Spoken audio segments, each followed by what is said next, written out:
Hey everyone. A couple seconds late. I am. Yeah, there we go. Gonna give. Hey, Ashley. Gonna give everybody a few seconds to get here.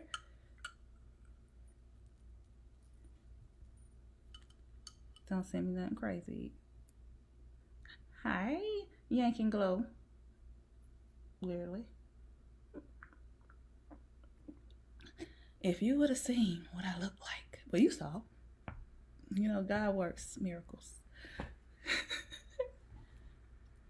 Alright, it's just one. When it hits a minute, I'm gonna go ahead and start. Let me share it. Nope. I share it when I finish.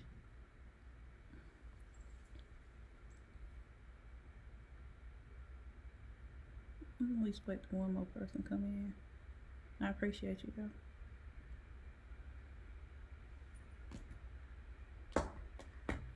Here goes three. Hello everyone. Hello. I don't even know what day it is. Some days. But I hope everyone is doing well. Oh, what is this? It's on this side, chat. Let's get that out. Let's comb it out. How's everyone doing? Let's start with a little question. 1 to 5, how many people, on 1 being I know what day it is, 5 to I lost count, just tell me how you're feeling right now. So just drop it in the comments to let me know, either ranking 1 to 5, how are you feeling? Hello, Kathy. We're follow directions.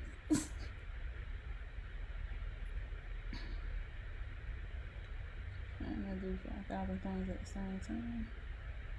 I'm trying to pull up some questions.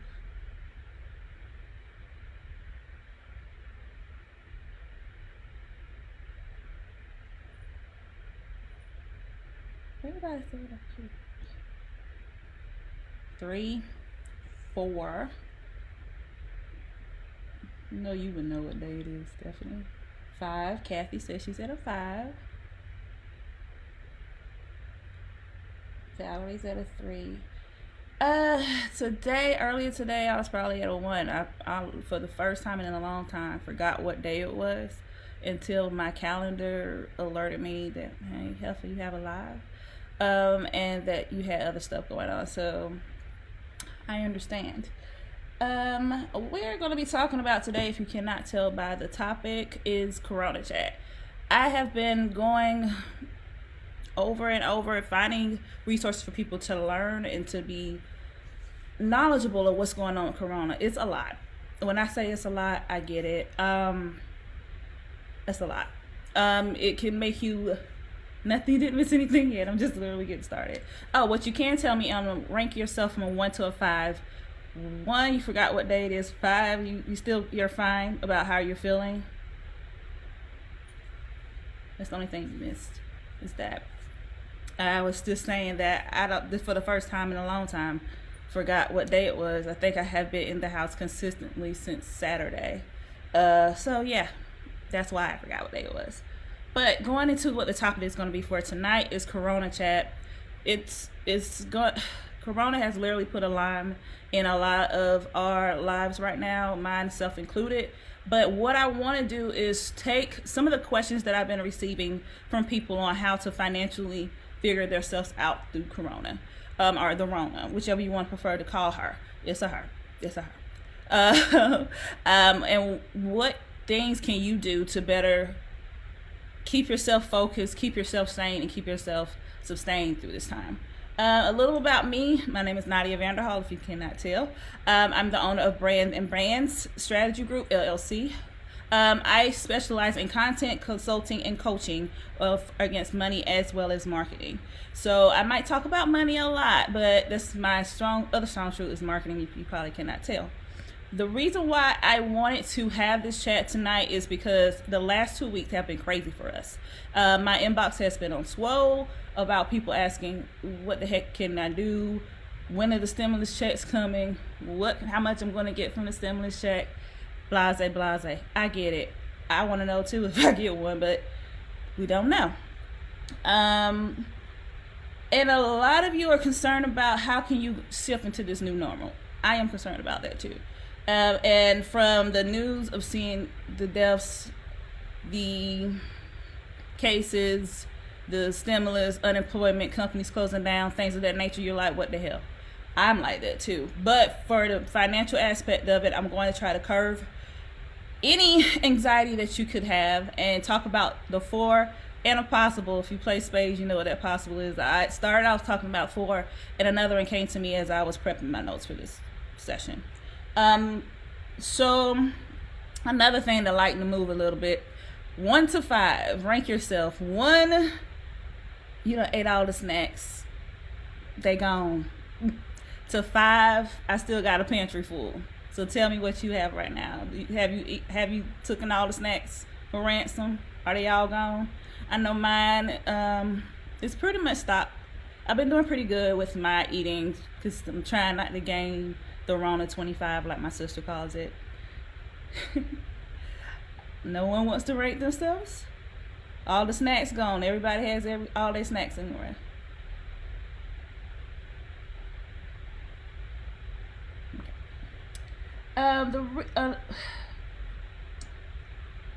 While it hasn't been declared yet, we're possibly facing a recession or some hard times. I put in a post earlier today that I started my business literally 10 years ago during the last recession.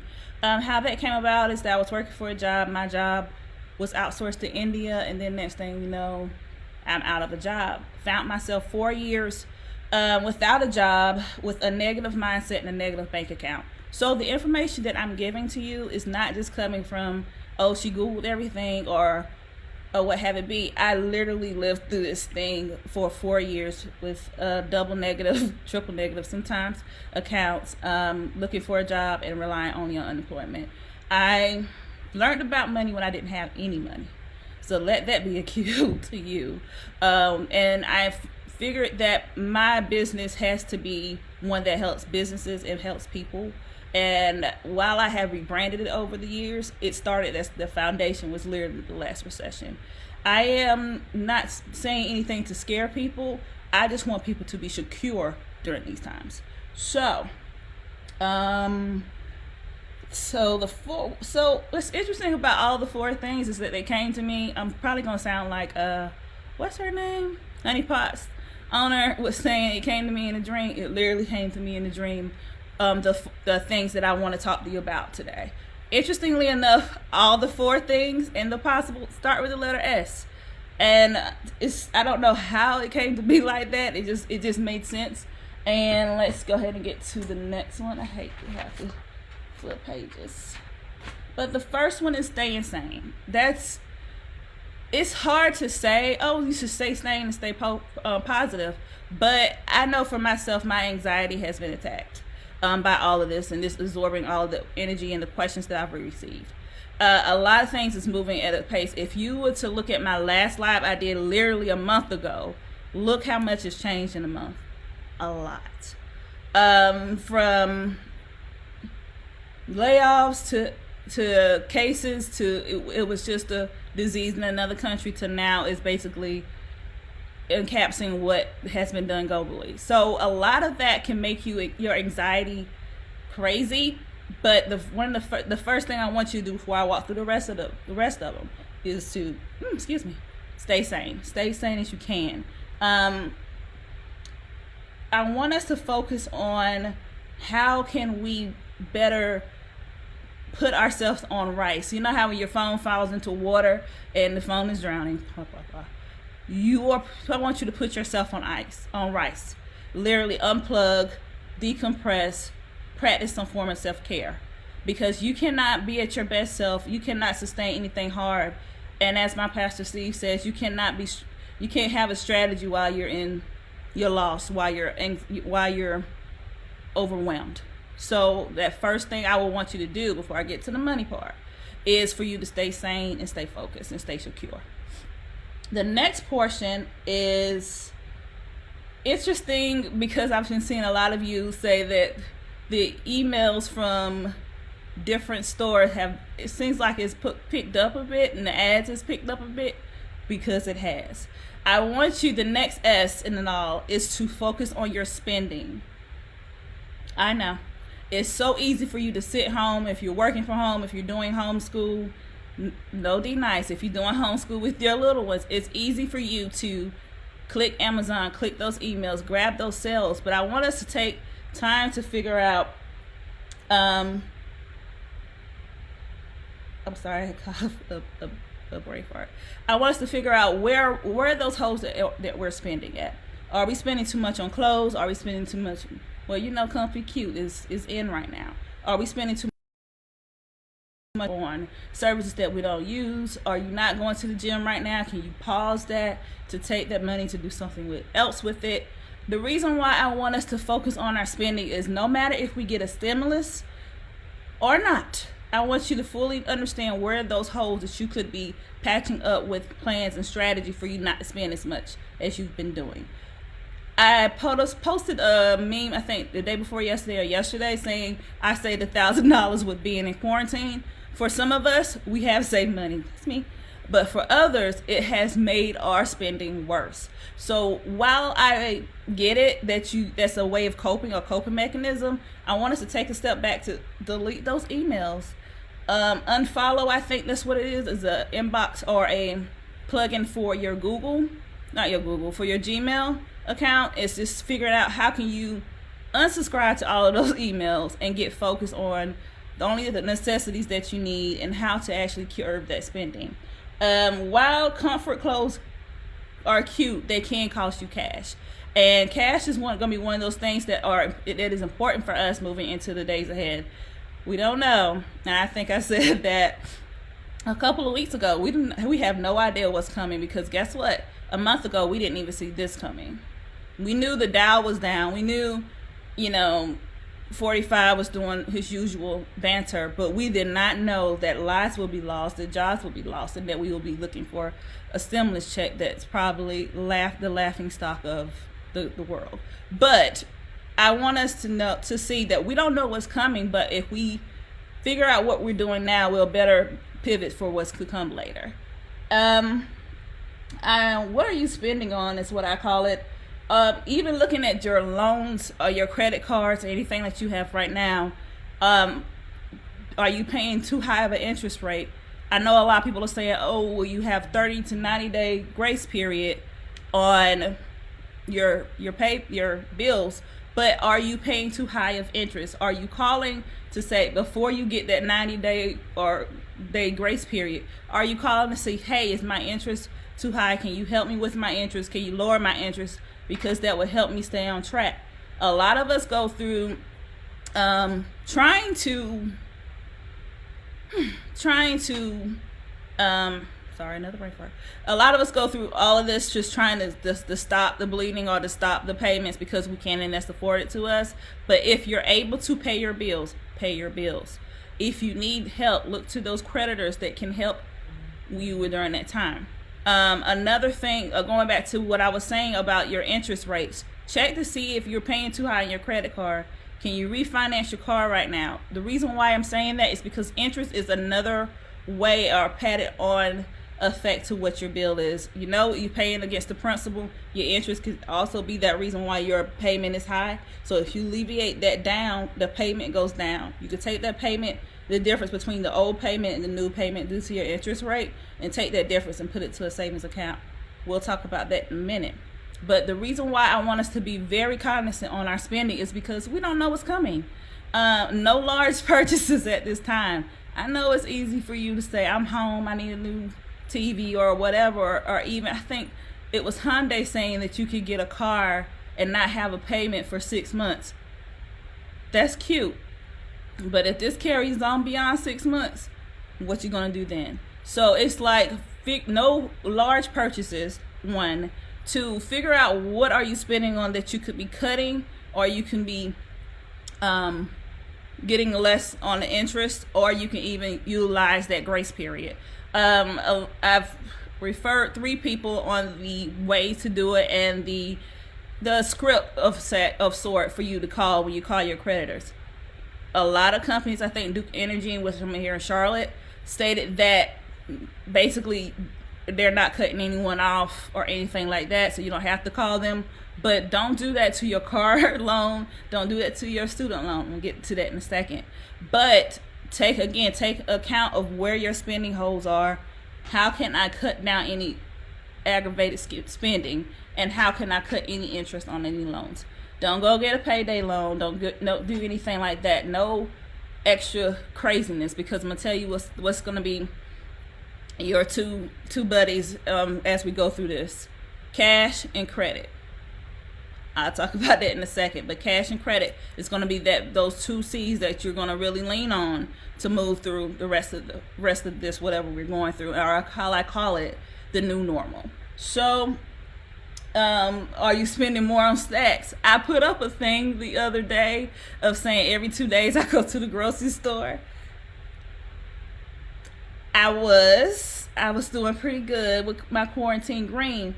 But I've been seeing a lot of you saying you still in the store, you still buying this, you buying that, making that list, because guess what? While you're at home and you're going to spend more on food, try to figure out how much can I curve? Can I use coupons? You know coupons and how coupons are now. What can I do to curve that budget that I have for spending on snacks? And then putting yourself on not just a budget on your money, but a budget on your tummy. So just making sure that you're not overeating, that you're staying focused, you're not overeating. I'm not saying that you need to lose weight. I do, not you. But are you watching what you're spending on your eating? A lot of restaurants now are sending these whole free delivery, which I get because they want to stay alive, but don't let it eat your pocket alive. Okay. The thing is that, are you eating your snack? Or is your hole in your wallet your snacks? Or is it ish that you don't need anymore? I have a gym membership, and the first thing that they said when they closed down due to Corona was don't cancel your membership, because they still need that money to keep going. I get it, and it goes to charity. I'm fine with that. But charity begins at home. Do you not watch Prime? Do you not watch Hulu? Where are you having these subscription services that you're watching, that you buy or pay every month, that you're not watching? Up until probably a year ago, I was just close to canceling Netflix. Now I over binge it. So it's like figuring out where are your spending holes and how can you patch those up. The last point within the spending is do an audit of your wallet. So again, pulling your own receipts, pulling those bank statements, let's just say from the last month, to see how have you been spending during all of this. I know a lot of people went to stock up because we don't know how the trucks and everything was going to run. So just seeing how much are you spending on certain things within the last month, because a lot of us have budgets, but those budgets have been blown within the last couple of days. So do a current audit of your wallet from the last 30 days to see where are those holes that you're spending that you can actually plug up to save cash in the long run. The next one is we were talking about saving cash and all of that is saving. Duh. But I want to saving and spending go together, just like brother and sister, cousin, friend, whatever, are a pair. You have to, for you to be able to save the way you want to, you have to understand where you're spending the way you're not supposed to. Within that, a lot of us need to start stacking our savings. If you know me over the last couple of days where I'm getting ready to go with this, cool. Hold on. A lot of us need to stop just relying on what's the stimulus to come, but also cut our spending. When you cut your spending and know how where those pockets are, those holes are, you're able to take that money, the difference, and put it into a savings account and start saving. The reason why is because we don't know what's getting ready to happen. They keep changing the date with the stimulus, and a lot of people are relying solely on the stimulus, which I get. But I want us, before we get any check in the direct deposit or in the mailbox, to fully understand where we are, create a budget. If you need a template for a budget Excel spreadsheet, I have one for you. I can send you that. But I really want us to take hold of where our spending and where our savings are. And In I released a guide today. Released a guide today called Stack or Slack, the quick and dirty to saving. Within that 20 plus page guide, I break down the best savings accounts, the best methodologies for you to utilize, even talk about your retirement as well as for your kids, how to basically set them up for generational spending. But to bring it on back, for you to fully understand and start slacking on your savings, you have to go back to your spending and build a better plan for you to actually start seeing more in your savings account. And also stop relying more on those basic savings accounts. While I get they're so accessible and easy, that's actually your downfall. If you have a regular savings account that's connected to your checking account easily, you're able to, when you get to a certain amount and happy with it, flip that to your checking account. Then when you really need it, what happens? You don't have it there. And also, just like some what was that? Also, with a basic savings account, you put everything in it and get nothing in return. Women, you know what I mean by that. But with basic savings accounts, they're accessible, easy, but you get nothing out of it. What do I mean by getting nothing out of it? The APY, the annual percentage yield, which in my guide I talk about that a little bit more. But to bring it on back to this, the annual percentage yield that you see in regular savings accounts are 0.0001%, or a penny, if not, or a half of a penny every quarter or once a year.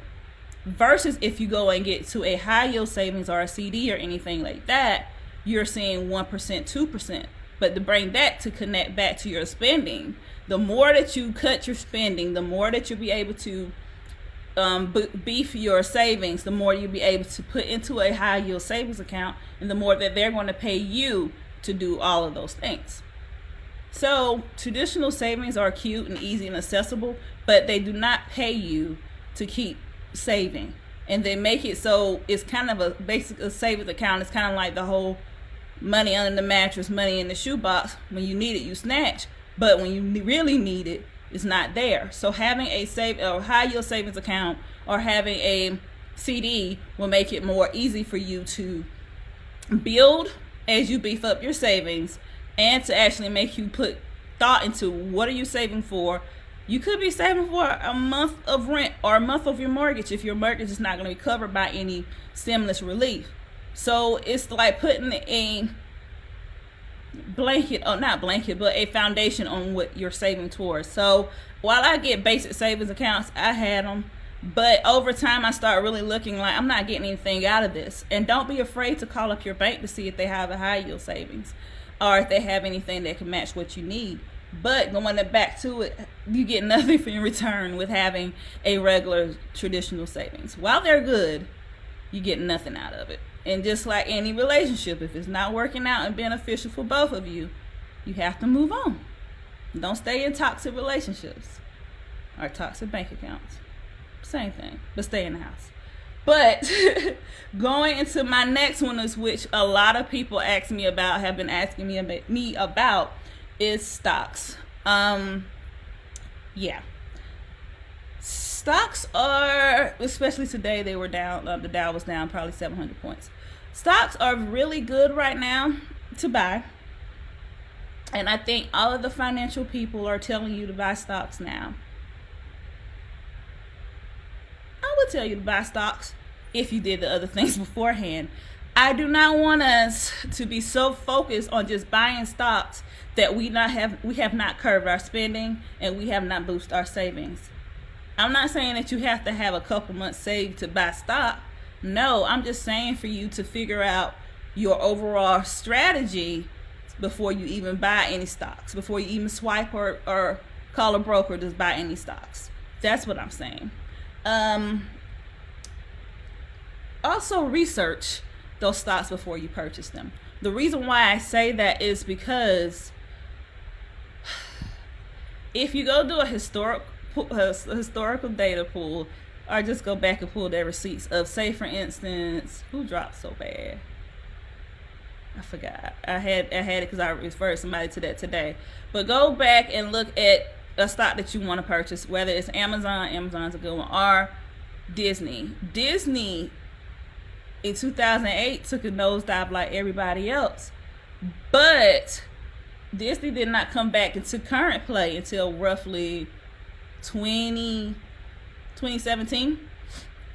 So are you comfortable with stocks that are possibly going to drop some more, because everybody saw them rallying up Friday? They was looking cute, they was up, like I put with cash stock, they was up, but today they hit down again. Look at those stocks to see where do they, which stocks or funds hold value while they're up and while they're down, because a lot of people just, oh, they're cheap, let me get it. But just as if you're buying hair or anything like that nature, you get what you pay for. So even if something is cheap right now, look at the receipts to see, or look at the tag in the shirt to see what is it made out of. Is the company sound to handle this? Do they have enough cash?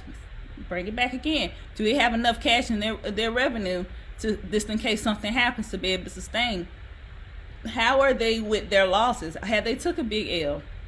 I know most companies have, but okay, against their how much cash they have, how much of an L did they take? How much money did they lose this year?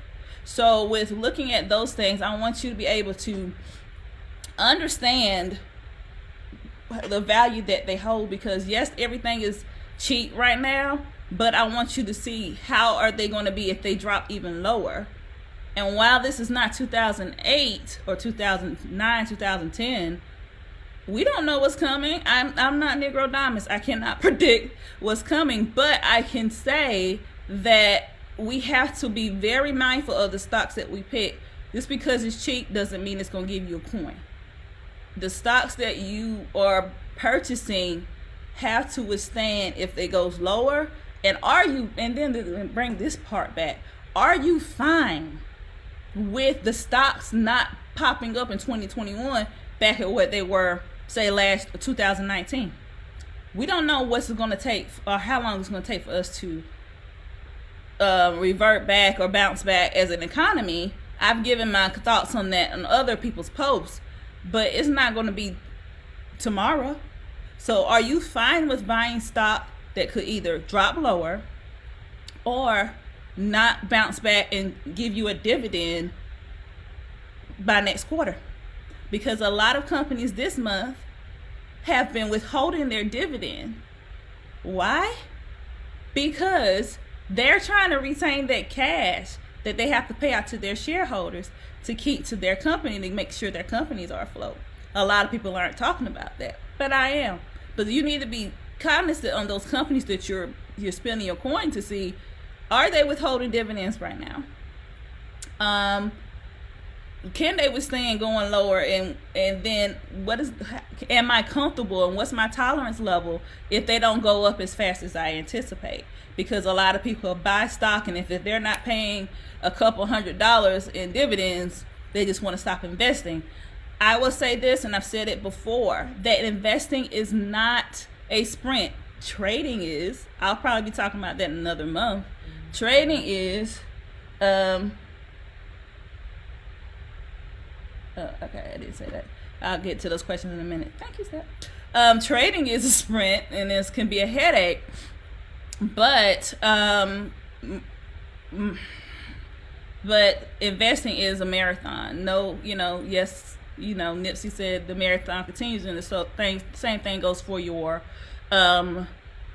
portfolio. It's not going to happen overnight, and just being comfortable with that. Can you stomach, like I said, if the market goes down? I know a lot of people the other day when, was it a week or two ago, when the Dow really took a 1,000-point turn, people didn't want to look at their 401k. Let me tell you something, beloved. Your 401k is connected to the stocks, to the markets. If you can't handle your 401k going up and down, you cannot handle this. I look at my stocks when they're up, and I look at them when they're down. I saw I have a question, but I have a portion for the question towards the end.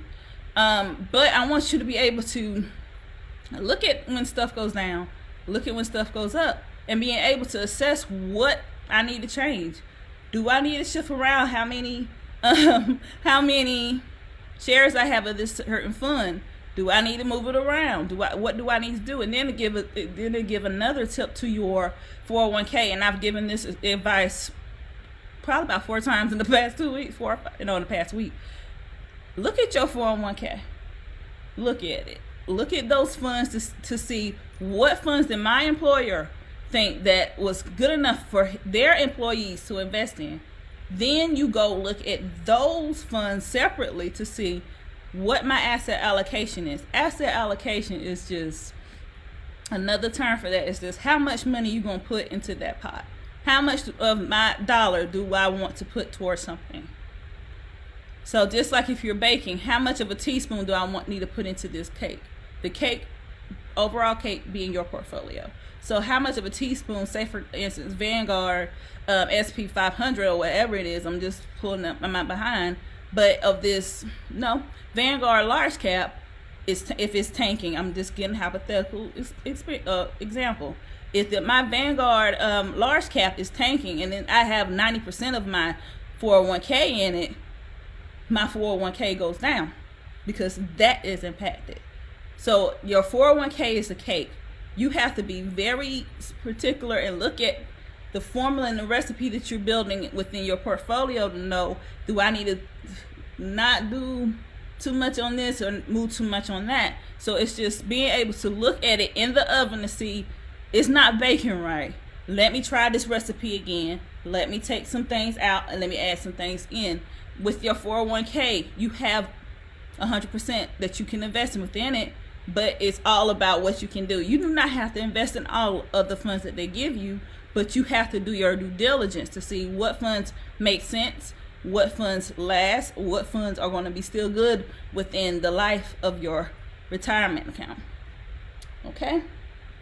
Also, one thing a lot of people like to ask me, what stocks to buy right now? I'm not really going to tell you what stocks to buy right now unless you're a client. But I will tell you this. Look into industries that are really closely connected to the Rona, Corona, COVID-19, governmental stuff, medicine, anything like that. Those companies or those industries that are tied, connected to any impact by the Rona, whether the Rona, to Rona is what you need to be starting to research when you start to build your stock list. Speaking of stock lists, if you're getting my emails, you would have received Monday and I think last week for my new freebie that I have for people that opt in called the Stock Snatch Tracker, which tells you the things to look for when you're investing, and then actually on the back of it, on the second page, allows you to make a track list.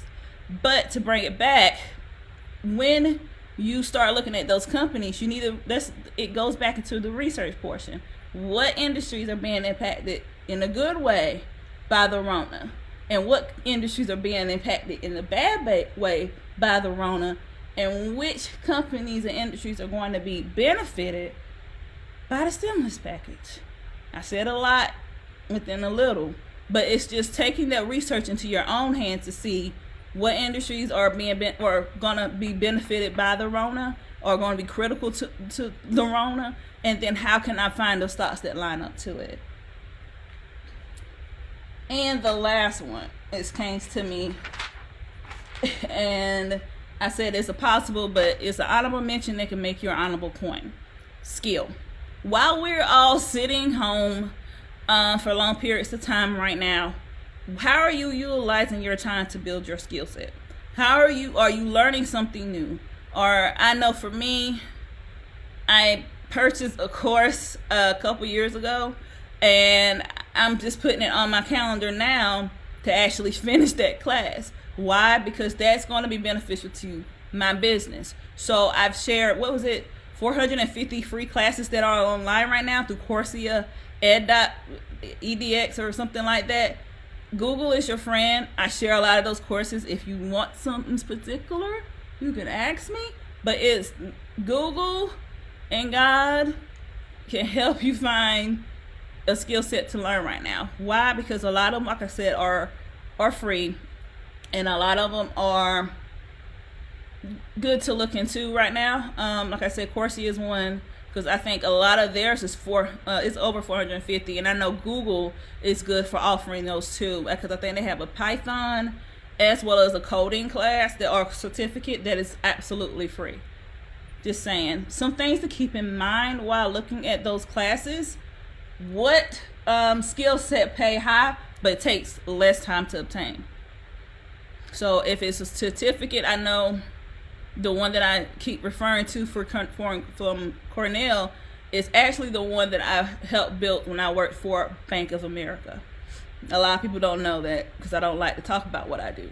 But the reason why I push that is because if you're serious in this time to learning about building your business and to create a business, having certificates and things of that nature in courses, while it might not be a certificate, it's going to yield a coin.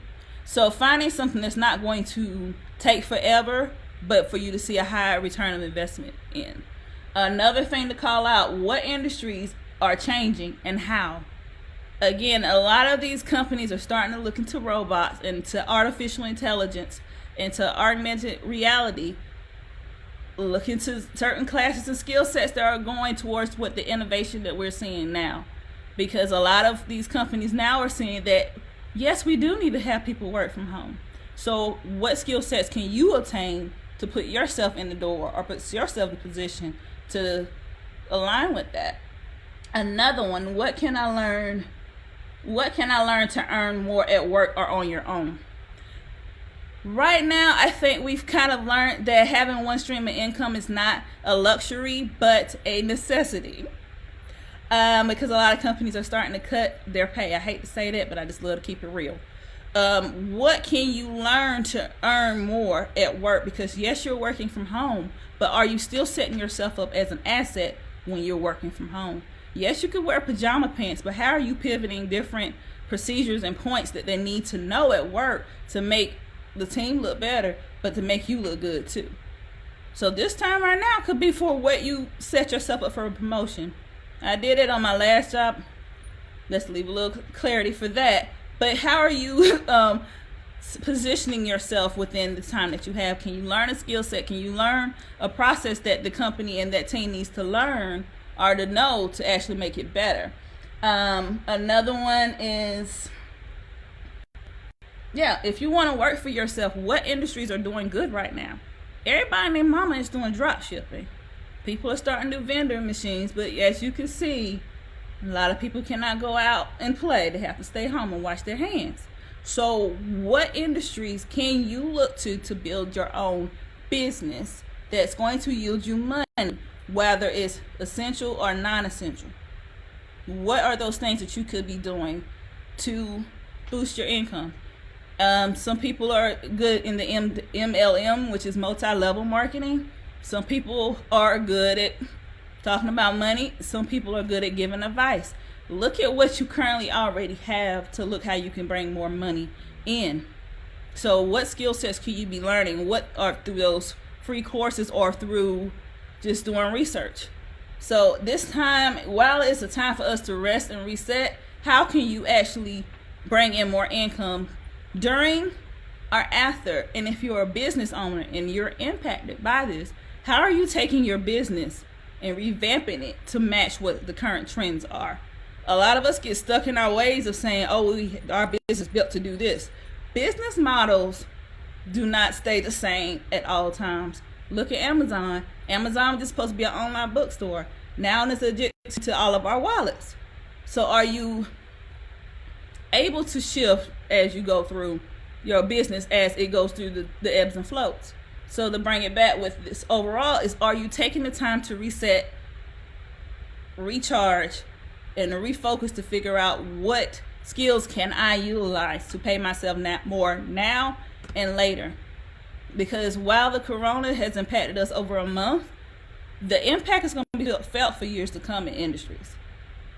So how can you take this time to get what's out there for free to make you more money? I tried to make it rhyme, but it did. And that's it. And the last point that I really want to drive home is how you taking this pause to get paid in the pivot. Are you taking, whether you are a single mom or retiree or business owner, how are you taking this time in the pause? Because we're sitting at home, we in time out. How are you thinking about what you did before you got placed in timeout? So you're able to come out of your timeout in a better mindset with more money or more skill sets or what have it be. So what we do in the pause determines the pivot after it. Okay. I hit it one more time. Let me go through and see what questions that I have. Yeah, you can pay me to do that. Let me go to the top. If you have questions still, go ahead and drop those. And I'm just going to stroll up my phone to see if any questions. So true.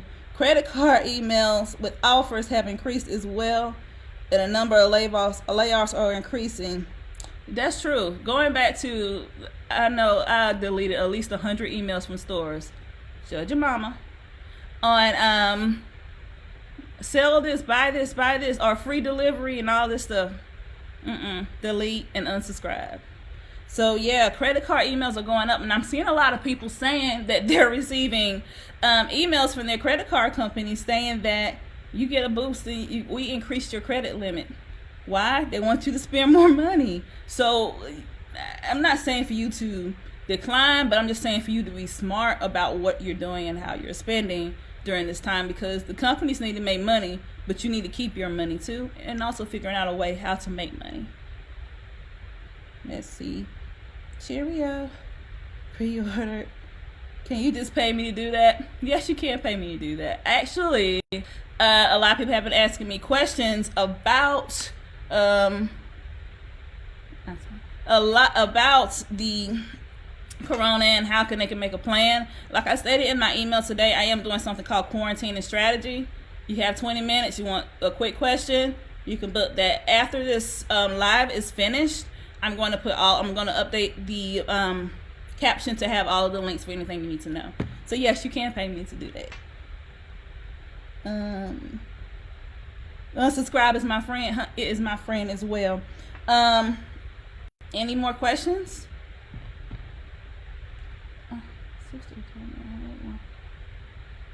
Someone asked, and I don't know why it's not showing me all of my comments, which is sucks. But what is P and E ratio? So going back to stocks. So P and E ratio is kind of like the grade of hair that you put in your head. So the lower the number, the better it is. And it's kind of the way of determining how it will react to a volatile state. So say for instance, I'm gonna just pull up one because I have time.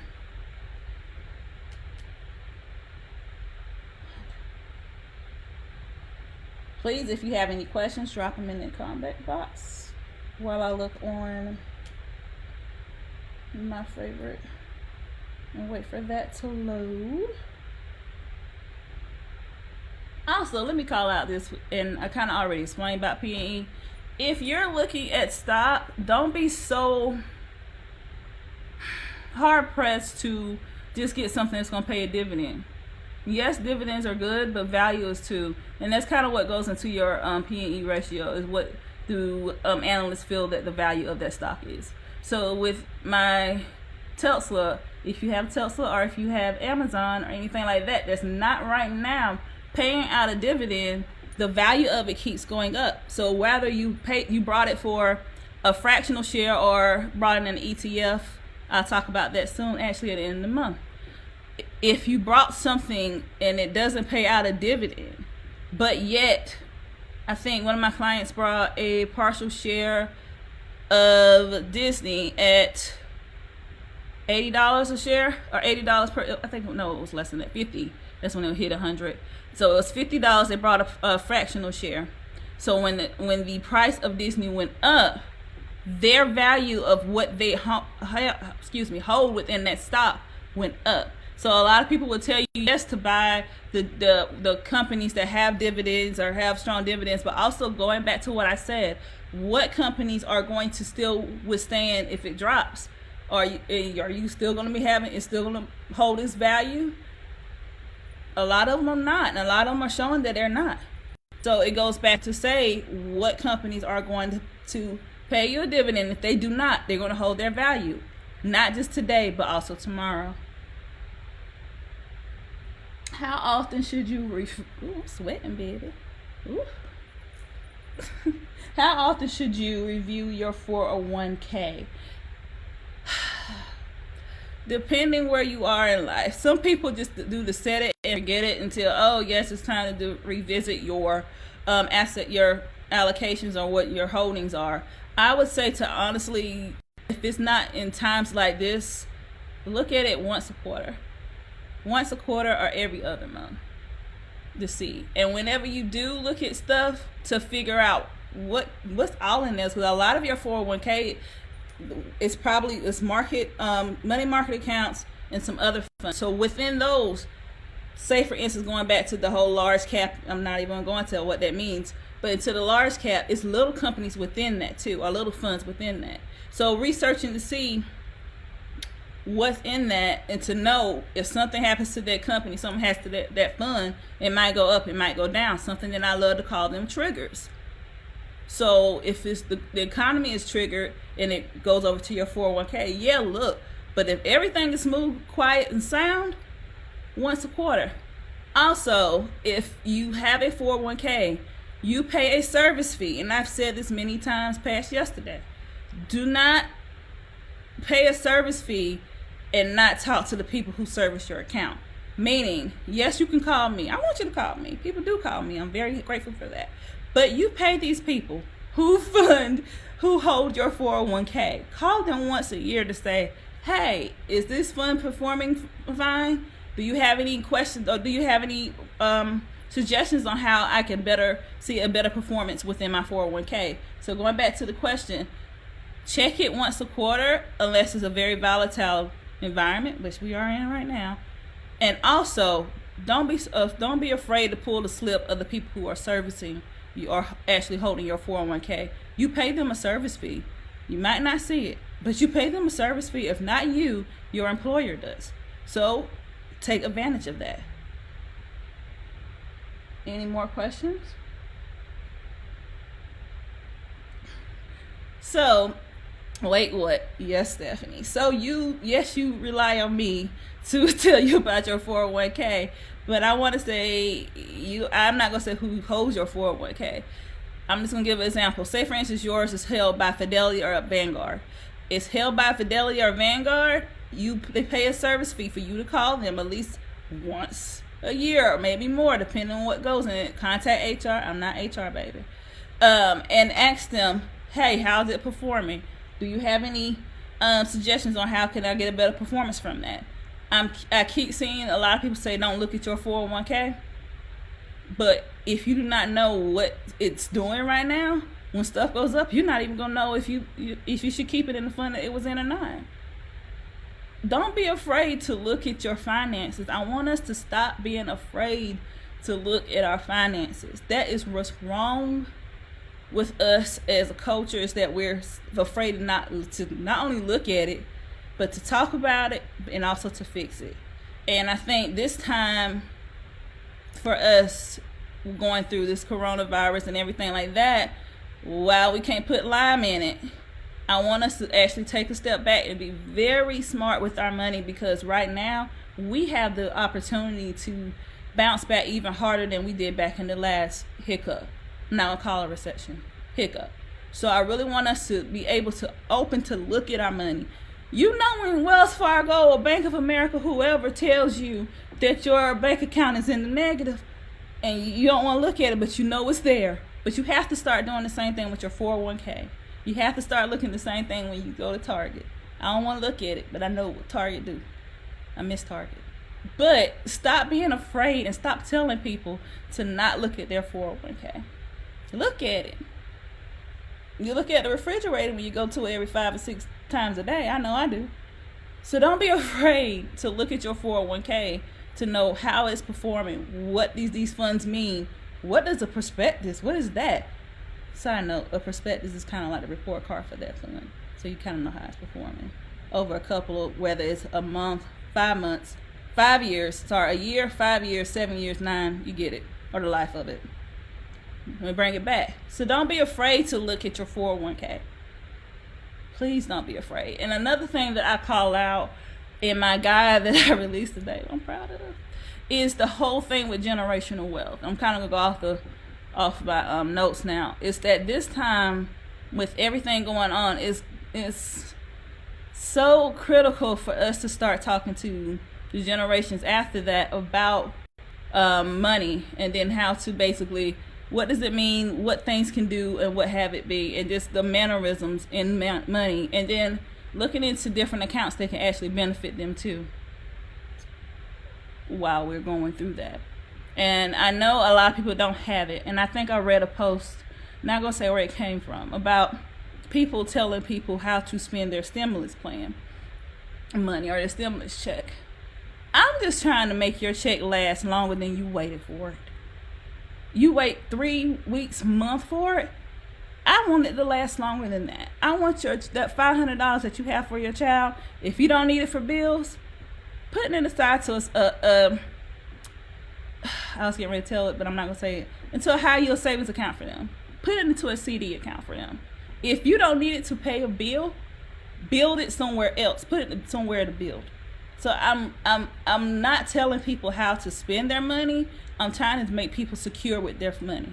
So while I took that little jab to the chin, I want people to be okay through all of this, but I want people to be very headstrong on how to make themselves more secure during all of this. So, do we have any more questions? Oh, if you can't see it, I have an assistant behind the computer. I need my charger. That he asked the question because this is something that I'm working on with him. If you know me, that's my nephew. My nephew is 26, right? You're 26? You can answer me. Yes, he's 26. But he has more in his 401k than I did at 26. And that's the reason why I'm so happy about that, is because I was able to show him how to build that. And the question that he had was IRA. If you have a 401k and you're doing well with that, look into seeing how can you also take an old 401k and put it into an IRA. The one I love to suggest the most is Roth. And okay, this computer is fine. It's gonna let it die. So yeah, if you can open up a Roth IRA, that'd be good. If you can utilize some of your stimulus money to do that, that's even better. I've suggested a couple of them before. Ooh, look at God. A couple of them before.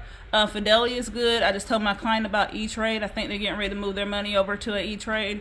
And even if your bank account or credit union has one, it's so easy to move over your old retirement funds. It's so easy. You don't even have to do anything but fill out a paper and fax it.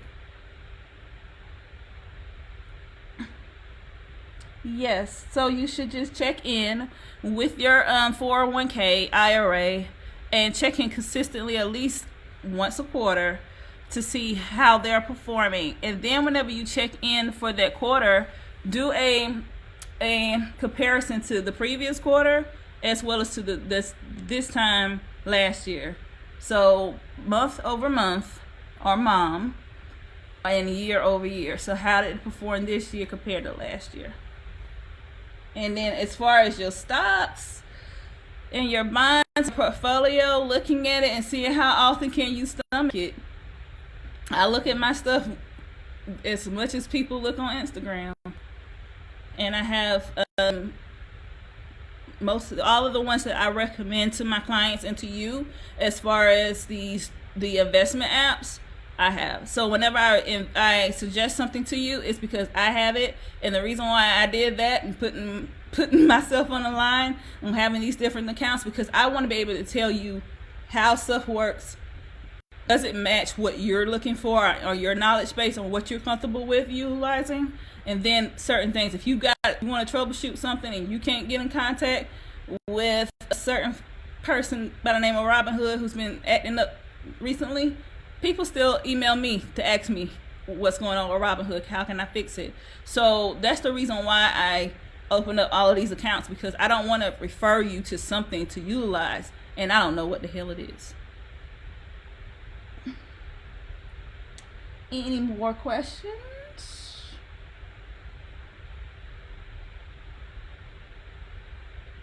Also, real quick, thank you to those who took the time to go ahead and pre-order my e-guide that actually drops tomorrow. I'm very happy about that. It was a labor of love, and I'm gonna give you a little tea on that. It started off something just talking about before people start inboxing me. It started off talking about tax time, and I noticed that all of this was going on with Corona, and I knew that the most important thing people needed to do right now was make sure their credit is fine and make sure their cash stays flowing in the positive way. I talk about cash flow and cash management in my email list, but that's something that I'm probably going to start talking about more, especially as we go through all of this, so people can start actually figuring out those ways to actually start managing their money and not waiting for a bank account to do so or a financial institution to do so. Do I have a favorite app? Besides Robinhood, I know y'all knew I was gonna say that. I'm trying to get endorsement. Chill. StockPal. I think that's the first one I started talking to everyone about, and the reason why I love StockPal, and I just had a very in-depth conversation with my client last week, is because StockPal not only allows you to buy fractional shares. It costs 99 cents for you to actually buy. It's fine. But another thing of it, and I always tried to recommend it because that client wanted to start building up their custodial accounts, which is for kids, 18 and under. And I said for them to actually start learning how to invest and building up their custodial account, StockPal is very good with that. It walks kids through it. I've actually walked a kid through it recently, and that's another one that I recommend. So Robinhood, StockPal, Acorns. Yeah, Acorns is one that I recommend too. The reason why I like Acorns is because, you know, the whole thing that Bank of America, no shade, used to have with the keep the change, and they took change and put it into another bank account. Acorn does that. But along with them doing that, if you go and buy certain stuff or do certain stuff, they invest a portion of whatever you purchase. So say for instance, I opened my title and I think it gave 1% invested back into Acorn from whatever, if I was to buy a title or to start a new subscription, it took 1% of that and actually invested into my Acorns account. So it's good for moving money over there every so often. It's also good with them taking what you're doing in your everyday life to put money over there. So that, and then it's another one that kind of gonna sound cliche, Cash App. So the reason why I'm saying Cash App is because Cash App is on a crusade to basically take down banks. Because not only do they have it where you can get money for your boo, you can buy stock as low as $1 on the fractional, but also the whole card situation, the black card or the Cash App card. I think, yeah, Robinhood got a card too. But Cash App has their own card that you can utilize too, going back to that whole cash management system that a lot of these apps and companies are starting to utilize. So the reason why I like it like that is because if I go to Wendy's or if I go to Chick-fil-A, it boosts and it gives me money back from what I would have actually paid out. So if I go to get a Frosty and it was giving me back 10%, that 10% goes back into my account. Then you can take the 10% that you get back from that Frosty that you don't need but you ate. You can take that 10% and you can go, if it's more than $1, go and buy some stock. So Robinhood, StockPal, Acorns, Cash App. I recommend Stash. Stash has been a little bit buggy, and if you really want to get into one that's pretty new, I'll be talking about it next week and actually add it to the blog site. I think it's called, one second, Public. Yeah, it's called Public. Yeah, it's called Public. So it's kind of like the crowdfunding for investing. So be on the lookout for that. And then the last one, I promise the last one, is M1 Finance. That is a beast as well. They're coming for everybody's wigs. and I'll talk more about that separately. I have a blog post that talks about the different types of apps, and every time I figure out and find a new one, I keep updating it like it's the Encyclopedia Britannica, like your mom used to keep in the study back in the day, and they just keep getting a new one. So that's what I keep doing with the actual blog post. I keep updating it as I learn more. See? Yes. I love Acorn too, guys. And yes, Cheerio. Robinhood, Stockpile, Custodial for custodial accounts and just any other account. Acorn, M1 Finance, as well as Public. M1 Finance and Public. Give me like a week, and I got you. I'll give you the full tea on that. And yes, someone else said they just got money from their title subscription too. Listen, these apps. Okay, I have people timing me. These apps, get these apps that can tell you multiple things. You can do multiple things with that one app. Stop looking into these run trick ponies. And I think a lot of apps such as E-Trade and Fidelity. I have E-Trade, so don't just think I just have those free apps. I have the big boys too. So those apps are trying to compete with those other ones that I talked about, the Robinhood. So it's good to be able to have your portfolio with a mix of different ways for you to invest. Because like I said, a lot of people were complaining about Robinhood being down a couple weeks ago. But if they would have had their money somewhere else too, or had some money somewhere else too, they could at least invested somewhere else. If one goes down, you slip to another. The same thing I say is in dating. You have your multiple ones just in case one acts up. Last question. Anyone? Okay, that's it. So thank you again for taking the hour, literally it's the hour, out to listen to me ramble, but tell you how to maintain during Corona. So I'm gonna go ahead and recap those 4 and impossible for you. Stay sane. I know it's a lot. I don't even watch Trump's press junkets anymore. That tells you anything. Put your mind on rice. Reset at least 30 minutes a day. For those that are essential, try to do it while you at work too. Don't come. It's easier said than done, but try to at least balance yourself. The second one, watch your spending. Try to figure out where your spending holes that you have and how can you actually plug them up and start building over to saving and to building your cash flow. 2, go into building your savings accounts, beefing up your savings. Yes, we can wait for it to see what the stimulus check or whatever it's going to do, but how can we take ownership of what we have to start building up our own savings account, whether it's high yield or a CD or anything of that nature, or even a money market. 3, investing in stocks. Yes, I had to catch my own self. Stocks. Are you buying stocks right now just because they're cheap? Or are you buying stocks right now because they're cheap and then you know their longevity and the long play in it? So don't just buy stuff just because it's on sale. Buy stuff that's going to be able to sustain if it drops, if the market drops again. Probably is tomorrow. If the market's going to drop again. And will you be fine to stomach if it's going to take long for them to grow back? And then the last one is building a skill during this time. While you are resetting, what are you learning to actually make you earn more? Learners are earners. I love Malik when she said that. Learners are earners. So are you consistently learning?